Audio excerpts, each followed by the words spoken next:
Simply बोला जाए तो इफेक्ट ऑफ मोशन, मोशन का इफेक्ट, इसमें इफेक्ट ऑफ मोशन, इसमें जो एसोसिएटेड फिजिकल क्वांटिटीज आपको मिलेगा, उसमें होगा डिस्टेंस होगा, उसमें डिस्प्लेसमेंट होगा, उसमें वेलोसिटी होगा, स्पीड होगा और एक्सीलरेशन होगा। ये चीज आपको मिलने वाला है, डिस्टेंस, डिस्प्लेसमेंट, वेलोसिटी, स्पीड और एक्सीलरेशन। देख, जब भी हमारे पास काइनेमेटिक्स में आप डिस्कस करते हैं ना, तो काइनेमेटिक्स में मोशन होता है। अब ये मोशन को आप दो क्लास में डिवाइड कर सकते हैं। एक होता है मोशन विथ कांस्टेंट वेलोसिटी और एक होता है मोशन विथ वेरिएबल वेलोसिटी। ठीक है, कांस्टेंट वेलोसिटी का मोशन, वेरिएबल वेलोसिटी का मोशन। कांस्टेंट वेलोसिटी का मतलब यह है कि पूरे मोशन के दौरान वेलोसिटी नहीं बदलता। जैसे 2 मीटर पर सेकेंड टुवर्ड्स ईस्ट, तो पूरा मोशन में 2 मीटर पर सेकेंड से चलते रहेगा, ईस्ट की तरफ चलते रहेगा, 2 मीटर पर सेकेंड से चलते रहेगा, ईस्ट की तरफ चलते रहेगा। ठीक है, उसको कहते हैं मोशन विथ कांस्टेंट वेलोसिटी। और वेरिएबल वेलोसिटी में क्या है ना, कि आपका जो वेलोसिटी है वो बढ़ेगा घटेगा, कभी चला 60 मीटर पर सेकेंड से, तो कभी चला 4 मीटर पर सेकेंड से, फिर रुक गया, फिर बढ़ा, फिर घटा, फिर बढ़ा, फिर घटा, उसको कहते हैं मोशन वेरिएबल। जब आप इस तरह के मोशन को डिस्कस करते हैं, इसको कहते हैं uniform motion.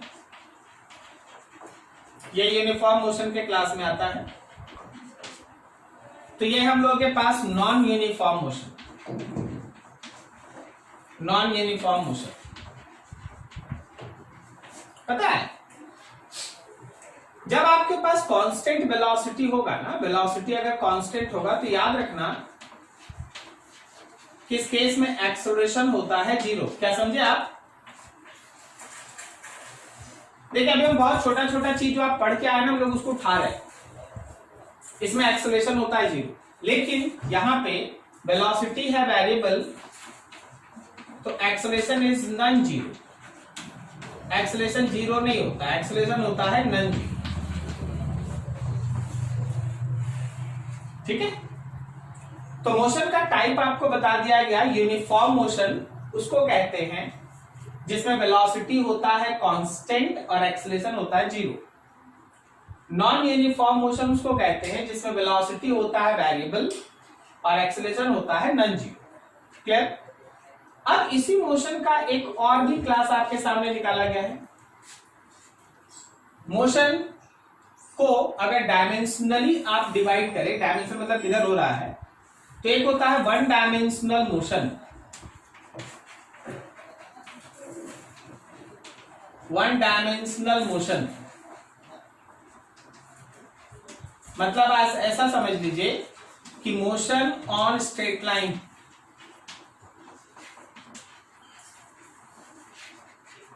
Motion straight line के ऊपर होगा। जब कोई बॉडी स्ट्रेट लाइन पे चले, जैसे यहां से चल रहा है एकदम सीधा सीधा सीधा सीधा सीधा सीधा सीधा सीधा सीधा ऐसा, तो इसको हम लोग मोशन ऑन स्ट्रेट लाइन कहते हैं, वन डायमेंशनल मोशन कहते हैं। लेकिन कभी कभी ऐसा होता है कि 2 डायमेंशनल मोशन हो। 2 डायमेंशनल मोशन, 2 डायमेंशनल मोशन का मतलब होता है motion in a plane. Motion in a plane मतलब प्लेन में मोशन। जैसे सर्कुलर पाथ पे अगर कोई बॉडी घूमेगा ना, तो वो 2 डायमेंशनल मोशन में काउंट होगा। जैसे देखो, ये सर्कुलर पाथ, अगर इसमें कोई बॉडी ऐसे घूम रहा है तो जैसे यहाँ स्ट्रेट लाइन मोशन था, मोशन में प्लेन में बेस्ट एग्जांपल है सर्कुलर मोशन। कोई एक सर्कल में मोशन ले लीजिए, उसको सर्कुलर मोशन कहते हैं। ठीक है, इसी में एक और भी बहुत स्पेशल केस आप पढ़ेंगे, और वो केस होगा प्रोजेक्टाइल का, प्रोजेक्टाइल मोशन। जब आप प्रोजेक्टाइल पढ़िएगा ना, तो projectile motion is an example of two dimensional motion. Projectile motion is an example. देखो जैसे हम तुमको दिखाते हैं ना, समझना आराम से। मान लीजिए जैसे ये छोटा सा चॉकपीस, इसको ऐसे फेंके, इधर गिरा, तो जब ये इधर से चल के इधर पहुंचा तो उसका मोशन एक प्लेन में हुआ, and that motion is said to be projectile motion. Motion in a plane, two dimension इसलिए कहते हैं क्योंकि वेलोसिटी बोलो, डिस्प्लेसमेंट बोलो, जो भी बोलो, उसका दो डायमेंशन होता है। एक्स कंपोनेंट होगा, वाई कंपोनेंट होगा, या एक्स कंपोनेंट होगा तो जेड होगा, या जेड होगा तो वाई होगा, मतलब जो भी होगा दो ही कंपोनेंट होगा, तीन नहीं होगा। ठीक है, अब यहां देखना तीसरा, थर्ड, थोड़ा इधर जगह नहीं, हम ऊपर बढ़ा के लिख देते हैं। थ्री डायमेंशनल मोशन, इसको आप ऐसे मान सकते हैं कि मोशन इन स्पेस। इसमें तीनों डायमेंशन रहेगा, एक्स भी रहेगा, वाई भी रहेगा, जेड भी रहेगा। ठीक है, ये तीनों डायमेंशन इसमें रहेगा। तो ये आपके पास काइनेमेटिक्स में। अब देखो, अब इस पूरे काइनेमेटिक्स में थोड़ा मिक्सअप समझना।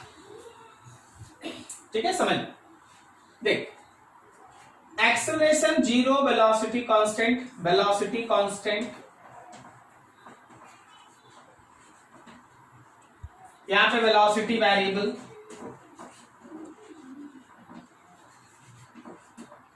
अब यहां देखना, हम तुमको दो चीज मिला के दिखाते हैं। मान लो जीरो टाइम पे यहां था, और एक सेकंड के बाद 2 मीटर आगे है, फिर अगले एक सेकंड के बाद 2 मीटर और आगे है, फिर अगले एक सेकंड के बाद 2 मीटर और आगे है। क्या बोलता है? उसका वेलोसिटी कांस्टेंट है या वेरिएबल? कांस्टेंट है। तो अभी आप पता है क्या बोलेंगे कि आप बोलेंगे uniform motion on straight line. समझे आप? Uniform motion, velocity constant on straight line, और वन डायमेंशनल यूनिफॉर्म मोशन आप नाम देंगे वन डायमेंशनल यूनिफॉर्म मोशन। क्या आप समझे? Yes, sir. अब दूसरा देखो, थोड़ा उधर जगह नहीं है, हम थोड़ा इधर से एक्सपेंड करके लेते हैं। ठीक है, ऐसे चलो, यहां से चलो।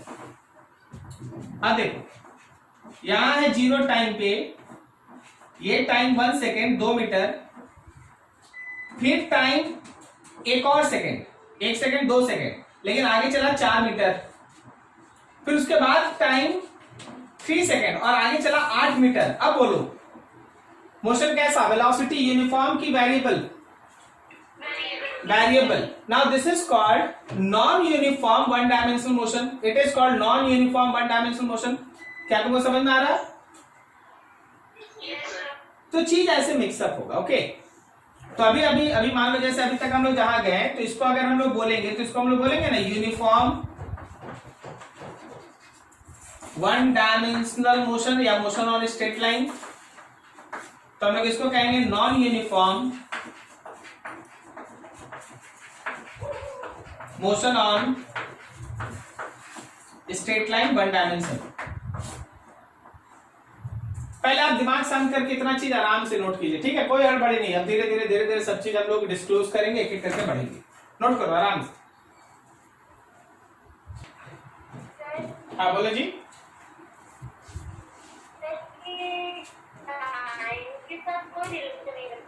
सुनाई नहीं दिया ठीक से, बोलो एक बार फिर से। ये टाइम के साथ कोई रिलेशन नहीं रखता। अभी तो जस्ट स्टार्ट हुआ है। कौन टाइम के साथ? ये मतलब कौन? सर ये एग्जांपल तो सर दिए तो वेलोसिटी का सेंटीमीटर, मीटर, 1 मीटर। हाँ बिल्कुल रखेगा, ये सब हम लोग आगे पढ़ेंगे। ये तो टाइम के साथ बढ़ रहा है ना, आप देख सकते हैं ना कि 1 सेकंड में 2 मीटर चला था, अगले 1 सेकंड में 4 मीटर चला, अगले 1 सेकंड में देखो 8 मीटर चला। तो क्या हम वेलोसिटी को लिख सकते हैं 2t?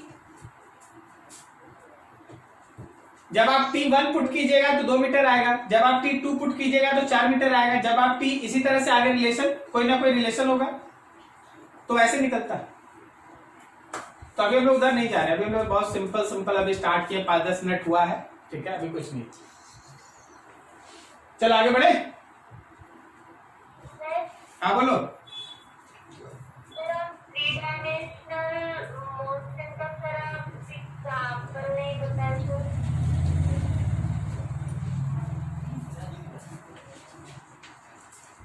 मोशन ऑफ फ्लाई, तुम्हारे घर में अगर मान लो कोई फ्लाई है तो फ्लाई का मोशन देखना, वो रूम में जिगजैग पाथ पे इधर उधर उड़ते रहेगा, सही है। तो वो हवा में उड़ता है, उसका वेलोसिटी का तीनों कंपोनेंट होता है, उसके डिस्प्लेसमेंट का तीनों कंपोनेंट होता है। मोशन ऑफ फ्लाई करेक्ट है, समझ में आ रहा है ना क्या बोल रहे हैं। तो वो सब 3 डायमेंशन में आता है, वो सब 3 डायमेंशनल मोशन में आता है। लिख लो उसको भी। तो स्टार्टिंग विद सम बेसिक, सबसे पहला टर्म है that is called displacement, that is for position vector. Position vector, ये कोऑर्डिनेट एक्सिस, इस पे मान लीजिए कोई एक पॉइंट है जिसका 3 कोऑर्डिनेट है एक्स वाई जेड। ऑरिजिन के रिस्पेक्ट में, ऑरिजिन के रिस्पेक्ट में जो वेक्टर इसको रिप्रेजेंट करता है वो कहलाता है पोजीशन वेक्टर। ऐसा हम लोग एक दिन वेक्टर में भी लिख चुके थे, position vector is x i cap, y j cap and z k cap. Second point is that is called displacement vector. Displacement vector represented by del r.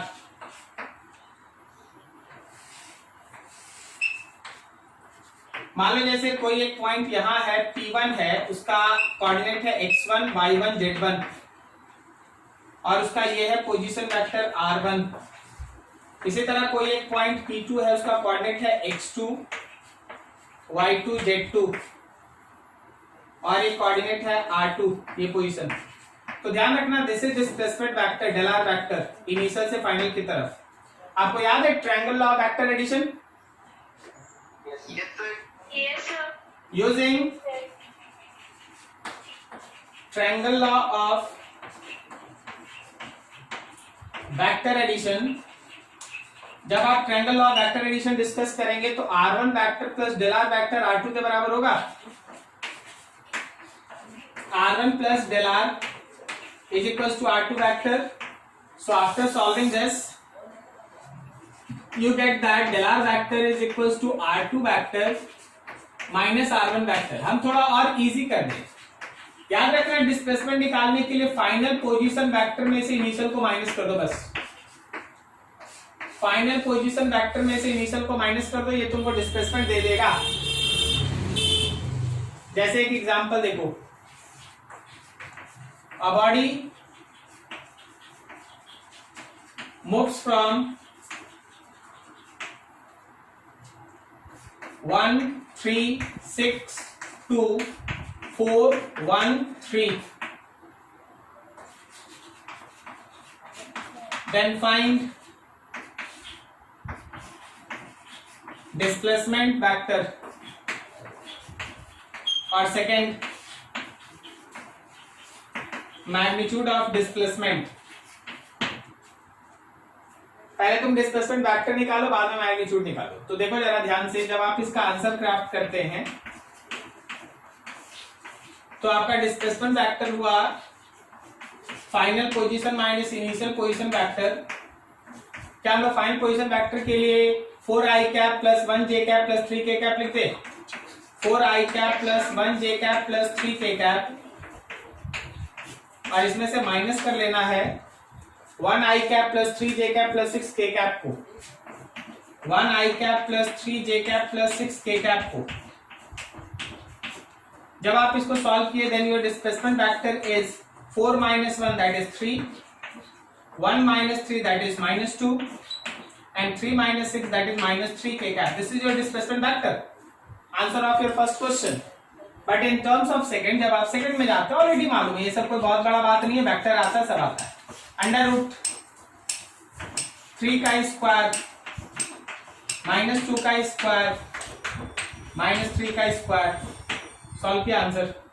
क्या ये समझ में आया यहां तक? Yes sir. ठीक है,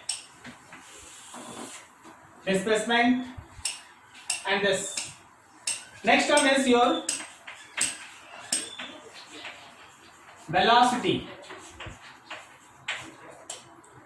Velocity is a vector quantity. Velocity is a vector quantity and it is nothing else but simply rate of change of displacement. Velocity, rate of change of displacement with respect to time is called velocity. उसको आप velocity कहते हैं।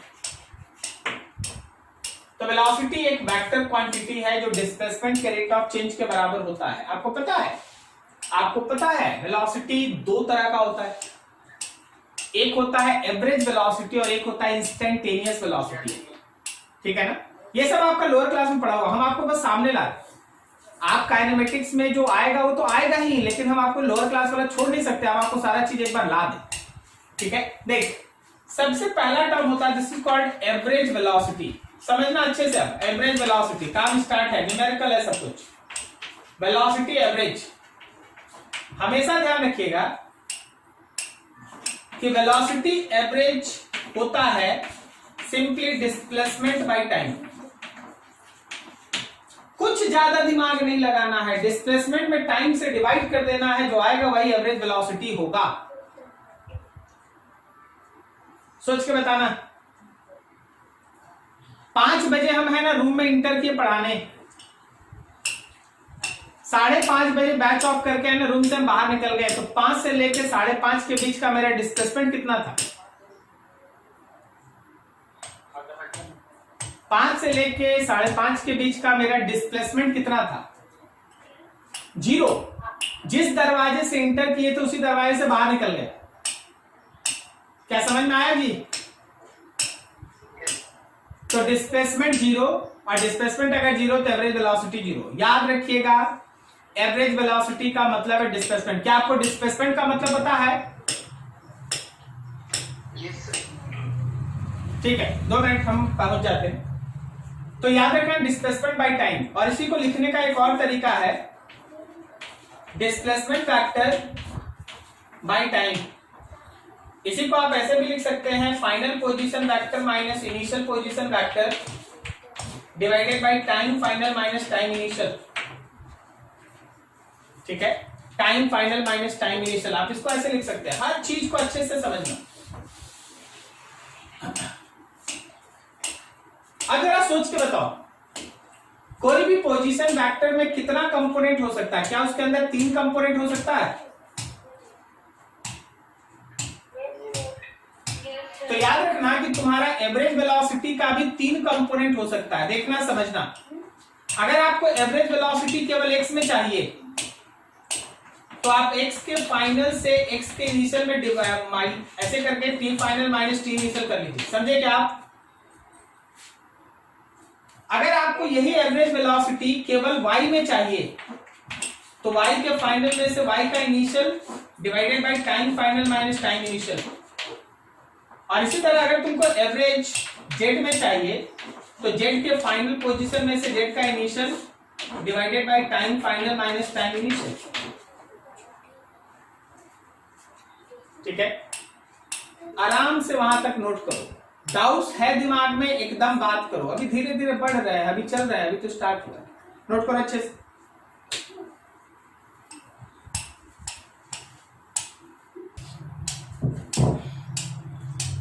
चलो देखो, एक छोटा सा question है।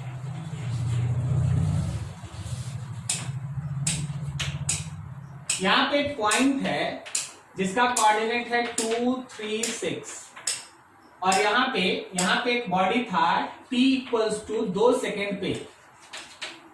फिर उसके बाद ये बॉडी कोई पाथ फॉलो करता हुआ यहां पहुंचा, और यहां इसका कोऑर्डिनेट है 6, 8, 12 और यहाँ पहुंचते पहुंचते उसका समय हो गया 5 सेकेंड, वहां 2 सेकेंड, यहाँ 5 सेकेंड। अब बोला गया find average velocity between t equals to 2 second and t equals to 5 second. 2 second और 5 सेकेंड के बीच का एवरेज वेलोसिटी आप बताओ।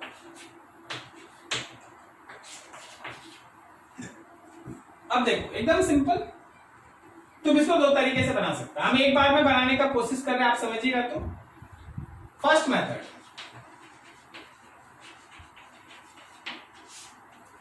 फर्स्ट मेथड में हम फॉर्मूला लिखेंगे v average is displacement vector by time gap, और डिस्प्लेसमेंट के लिए फाइनल पोजीशन वेक्टर में से इनिशियल को माइनस कर देंगे और time final minus time initial करेंगे, वहां से आप मिलाते रहिएगा ना। तो क्या हम यहाँ पे v एवरेज को सीधा सीधा एक बार में final position vector 6i cap plus 8j cap plus 12k cap minus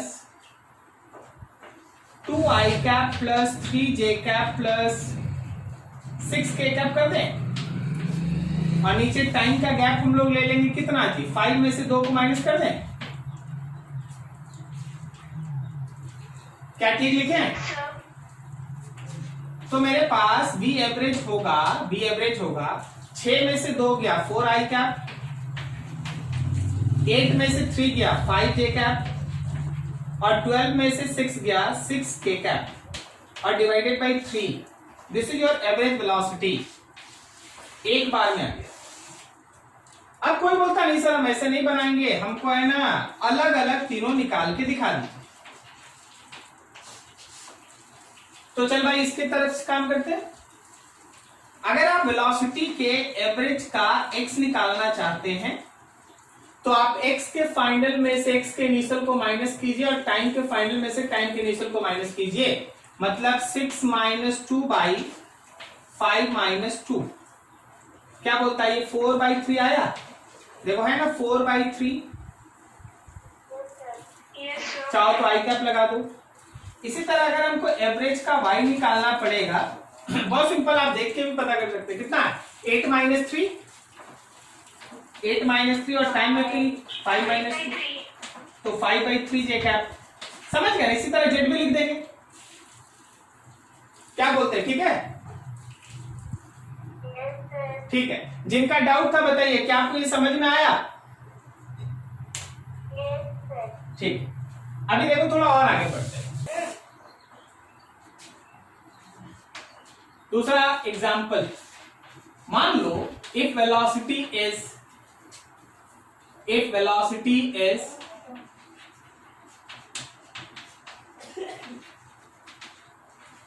function of time as v equals to 2t square, then find average velocity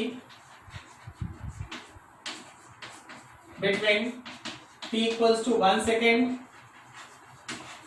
and t equals to 5 seconds। बोला है कि velocity देखो भाई 2t square का function है, समय के साथ चेंज करेगा।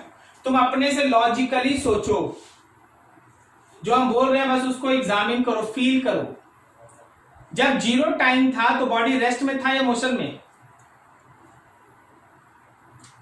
रेस्ट में था। टाइम की जगह 0 पुट कर देगा, 0 आ जाएगा। क्या सही है? Yes sir. 1 सेकेंड के बाद कितना वेलोसिटी? 2। Very good. 2 सेकेंड्स के बाद कितना वेलोसिटी? 8। 4 इंटू 2 8। अरे नहीं यार, यहाँ 2 का स्क्वायर में होगा। Yes sir. समझे सबको? 8।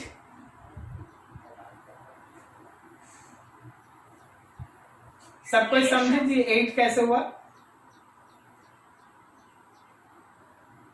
नहीं? Yes sir. अच्छा तो बता 3 सेकेंड पे कितना वेलोसिटी? 80 18। मतलब समय के साथ लगातार वेलोसिटी बढ़ रहा है। तो मोशन को कैसा मानता है, यूनिफॉर्म की non uniform? Non uniform. Very good. तो ये सब क्वेश्चन पढ़ते पढ़ते दिमाग में आ जाएगा। जैसे जैसे आप समय स्पेंड कीजिएगा, हम लोग जैसे बात करते हैं वैसे डेली बात होगा, तो आपको ये तुरंत तुरंत दिखने लगेगा। अब देखिए, आपको बोला गया 1 सेकंड से लेके 5 सेकंड तक का एवरेज वेलोसिटी। तो कुछ नहीं करना है, जो एवरेज में सीखा वो करना है। एवरेज में जो सीखे हैं जस्ट 1 मिनट, थोड़ा सा गड़बड़ हो गया। यहां हमको वेलोसिटी नहीं लिखना चाहिए था, वो एक्सेलरेशन निकल जाएगा। यहां हमको लिखना चाहिए था पोजीशन एक्स, एक्स लिखना चाहिए पोजीशन। ठीक है, देखिए पोजीशन रहेगा तब वेलोसिटी आएगा। अगर वेलोसिटी हम दे दिए हैं तो एक्सेलरेशन आ जाएगा। इफ पोजीशन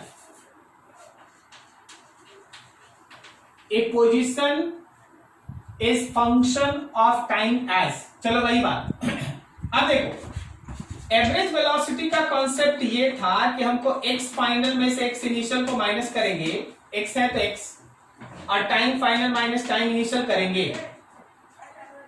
तो एक्स फाइनल लिखने का मतलब है कि 2t स्क्वायर में टाइम के जगह पे 5 सेकंड लिखना, माइनस एक्स इनिशियल लिखने का मतलब है कि 2t स्क्वायर में टाइम के जगह पे 1 सेकंड लिखना, डिवाइडेड बाई टाइम के जगह फाइनल में 5 और इनिशियल में 1 सेकंड। क्या ये लाइन समझ में आया?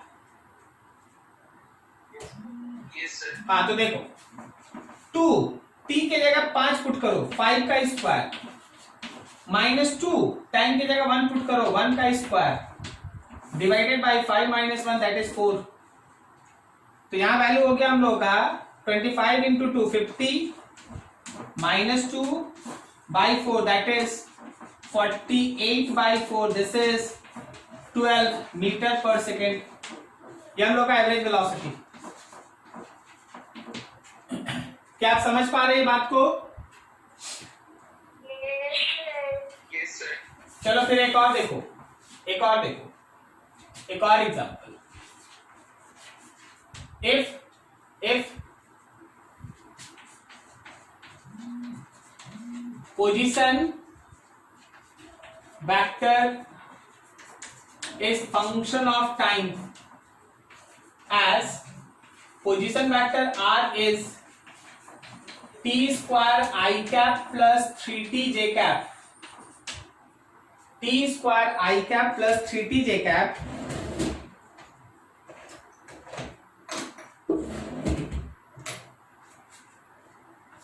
find average velocity between t equal to 1 second and t equals to 3 seconds। एक ग्राफ से आपको दिखा दिए, एक कोई कोऑर्डिनेट लेके आपके सामने रख दिए। अब देखिए पोजीशन वेक्टर के फॉर्म में, थोड़ा सा हम कलर चेंज कर देते हैं, यहां मिक्सअप हो सकता है। देखिए आंसर, देखिए भाई, एवरेज वेलोसिटी का मतलब हम लोग अभी तुरंत पढ़े हैं del r vector by del t, और डेल आर का मतलब है final position minus initial position, और नीचे है time final minus time initial. समझना, जब आप फाइनल पोजीशन लिखेंगे, जब आप फाइनल पोजीशन वेक्टर लिखेंगे तो पोजीशन वेक्टर में जहां जहां टाइम है वहां फाइनल टाइम पुट कीजिए। क्या आप समझ पा रहे हैं? फिर से जब आप फाइनल पोजीशन वेक्टर लिखेंगे तो पोजीशन वेक्टर के इक्वेशन में जहां जहां टाइम है वहां फाइनल टाइम पुट करेंगे। जब आप इनिशियल पोजीशन वेक्टर लिखिएगा तो पोजीशन वेक्टर में जहां जहां टाइम है वहां इनिशियल टाइम पुट करेंगे। क्लियर है? Yes, sir. तो मेरा पहला हुआ फाइनल के लिए 3 का square i cap plus 3 into 3 j cap, 3 का square i cap plus 3 into 3 j cap, minus जगह नहीं है नीचे लिख रहे हैं 1 का square i cap plus 3 into 1 plus 3 into 1 j cap, और सब में हमको डिवाइड करना होगा, फाइनल टाइम 3 इनिशियल टाइम 1। चलो जी सोचो सॉल्व करो। क्या ये 9i cap plus 9j cap 9i cap plus 9j cap minus 1i cap minus 3j cap divided by 2 है? Yes, sir. तो 9i कैप में से 1i कैप गया, ये 8i कैप हुआ, और 9 में से 3 गया तो ये 6j कैप हुआ डिवाइडेड बाई 2। अब ज्यादा से ज्यादा आप 2 से काट कर सकते हैं, ये हो गया 4i cap plus 3j cap. This is your average velocity.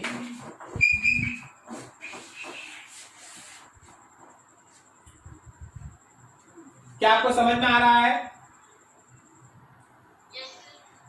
Yes, sir. चलो ठीक है, तीनों नोट करो बढ़िया से, शांति से तीनों नोट करो, फिर और एग्जांपल करेंगे।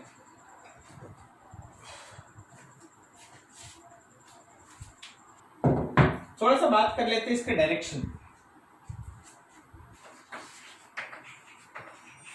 Direction of v average is always in direction of displacement vector. V average का जो डायरेक्शन है वो हमेशा डिस्प्लेसमेंट वेक्टर की तरफ होता है। जैसे मान लो हम तुमको एक छोटा सा एग्जांपल बताते हैं।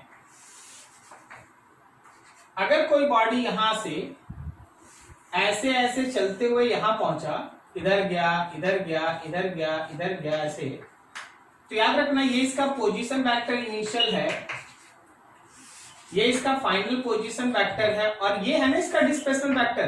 क्या बोलता है, सही है? Yes, sir. Yes, sir.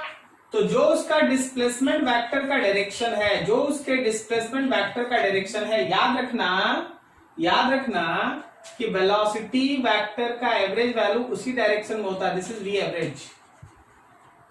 तो बताओ भाई, वी एवरेज का डायरेक्शन कौन सा होता है? जो किसका डायरेक्शन है? डिस्प्लेसमेंट का। जो डिस्प्लेसमेंट वेक्टर का डायरेक्शन है वही हमारे एवरेज वेलोसिटी का डायरेक्शन होता है।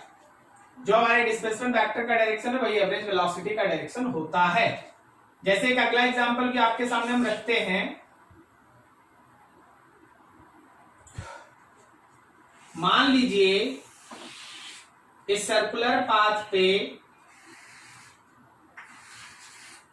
कोई एक बॉडी यहां से चला, दिस इज इनिशियल पोजीशन, और चलते चलते यहां पहुंच गया, दिस इज फाइनल पोजीशन। ठीक है, तो क्या इनिशियल से फाइनल की तरफ ये है मेरा डिस्प्लेसमेंट वेक्टर। Yes, sir. तो याद रखना, अगर डिस्प्लेसमेंट वेक्टर ये है तो तुम्हारा एवरेज वेलोसिटी का भी डायरेक्शन यही है। This is also your v average. ठीक है, तो हमारे पास एवरेज वेलोसिटी का डायरेक्शन वही होगा जो किसका डायरेक्शन है? डिस्प्लेसमेंट वेक्टर का। Did you get this? कहीं कोई डाउट है क्या यहां तक? किसी को कोई डाउट है क्या यहां तक? कोई नहीं, चलो फिर। Sir, हाँ बोलो। sir, ये सर्कल में कैसे पता करेंगे कि कौन सा फाइनल है और कौन सा इनिशियल? हम लिखे ना, हम बताए ना, क्वेश्चन बताएगा ना आपको कहां से चलना है, कहां जाना है। देखिए आपका क्वेश्चन है ना थोड़ा ऐसा होता है ना जिसका कोई ज्यादा फिजिकल मीनिंग नहीं है। आप बोल रहे कहां से स्टार्ट हो, तो हम लिखेंगे इनिशियल, हम यहां इनिशियल लिख देते, यहां फाइनल लिखते, तो आप यहां से यहां चलते। ठीक है, टेंशन नहीं। अगला देखो, इंस्टेंटेनियस वेलोसिटी। वेलोसिटी का instantaneous value, instantaneous velocity.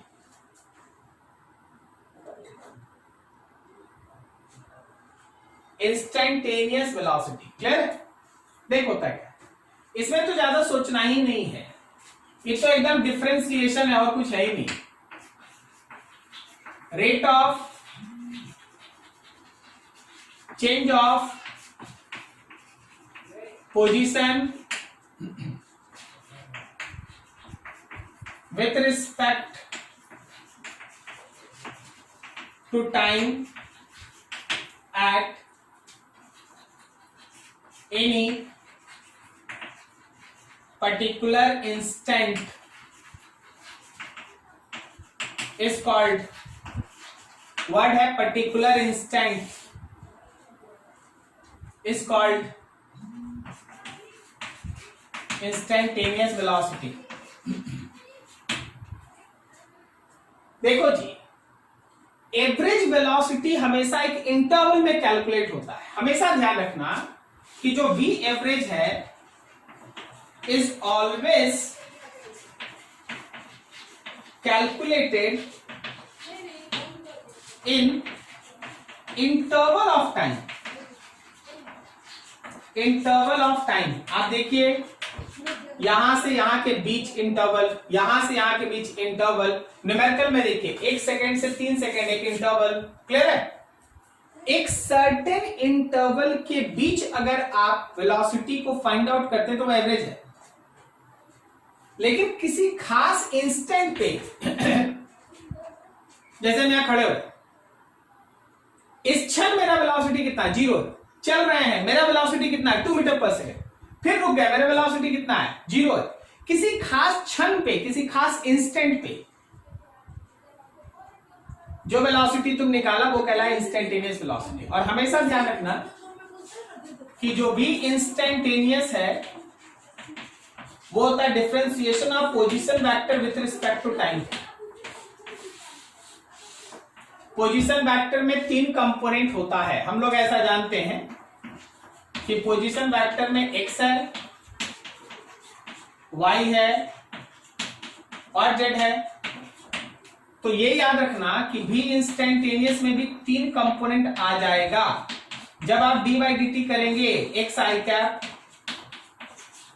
y j cap और z k कैप का, तो याद रखिएगा कि भी इंस्टेंटेनियस में, समझिएगा ध्यान से इसको, dx by dt x component का टाइम के रिस्पेक्ट में differentiation i cap, y component का टाइम के रिस्पेक्ट में डिफरेंशिएशन j कैप और z कंपोनेंट का टाइम के रिस्पेक्ट में डिफरेंशिएशन k कैप देगा। अब यहां भी एक छिपा हुआ इंफॉर्मेशन है ना, हम तो आपको दिखाते हैं ना।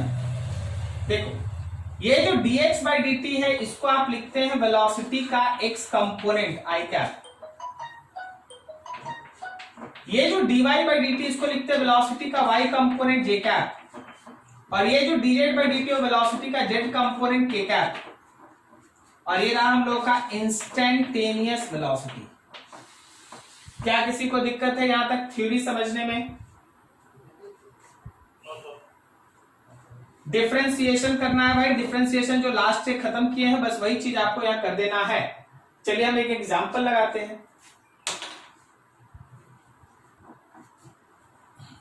Question is, a position vector is function of time as position vector is equals to, अभी हम थोड़ी देर पहले t स्क्वायर i कैप लिखे थे और 3t j कैप लिखे थे, एकदम वही चीज उतारती। Find velocity of body at t equals to 5 seconds. क्या आपको पिछले क्वेश्चन और इस क्वेश्चन में डिफरेंस समझ में आया है? क्या डिफरेंस क्या है?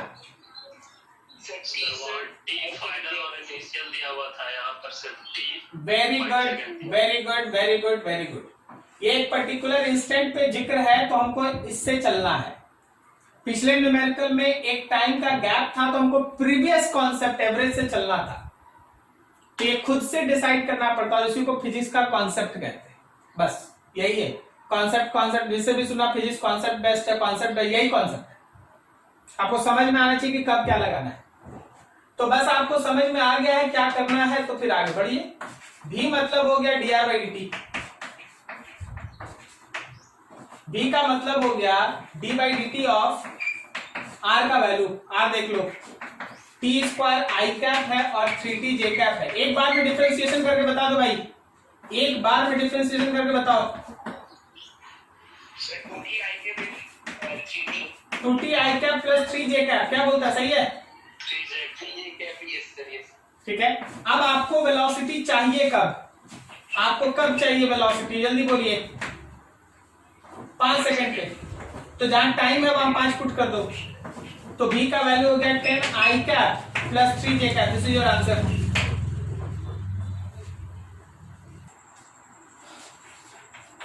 हमेशा ध्यान रखना, डायरेक्शन ऑफ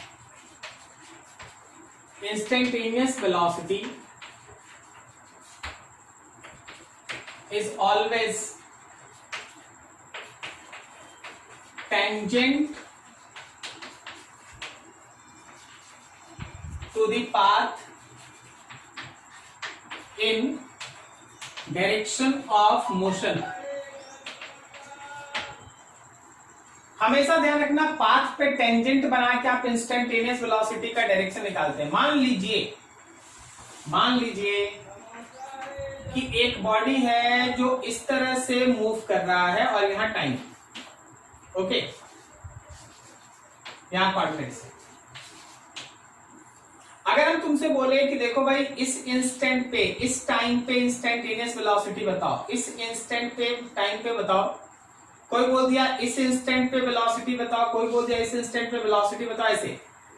तो जिस भी इंस्टेंट पे बात करते हैं, मान लीजिए t1 पे आपको वेलोसिटी पूछते हैं, t2 पे पूछते हैं, t3 पे पूछते हैं, तो t1 पे जो वेलोसिटी है, टाइम तो हमेशा बढ़ेगा ना, तो याद रखना ऐसे चल रहा है। t1 पे जो वेलोसिटी है वो यहां पे जो आप टेंजेंट बनाइएगा ना वो होगा, दिस इज वेलोसिटी 1। t2 पे जो वेलोसिटी है यहां पे जो आप टेंजेंट बनाएंगे ना उसके डायरेक्शन में होगा। Did you get this? समझ में आ रहा है क्या? और t3 पे बनाइएगा तो यहां t3 बनाइएगा, यहां पे टेंजेंट v3।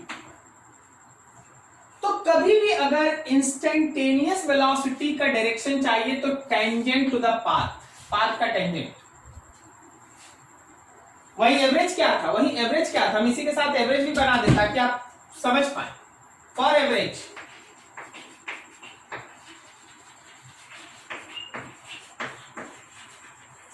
वेलोसिटी क्या था कि वेलोसिटी का जो डायरेक्शन था वो डिस्प्लेसमेंट के साथ था, पैरेलल, सही है ना? तो उसमें ऐसा था, देखना कि मान लो यही हम रास्ता उसमें बनाए और हम तुमसे बोल दें कि देखो जी इस टाइम से लेके ये टी इनिशियल, इस टाइम टी फाइनल तक एवरेज वेलोसिटी का डायरेक्शन बताओ, टी इनिशियल से टी फाइनल तक। तो तुमको क्या करना है ना, यहां से यहां तक ये डिस्प्लेसमेंट वेक्टर करेक्ट है। तो ये अगर डिस्प्लेसमेंट वेक्टर है तो यही एवरेज वेलोसिटी भी है। ये अंतर है इंस्टेंटेनियस में और एवरेज में, ये अंतर। क्या आप सबको समझ में आ रहा है बात? चलो नोट करो, वेलोसिटी खत्म। थोड़ा नोट कर लो, कहीं डाउट है पूछ लो, फिर खत्म करें क्लास।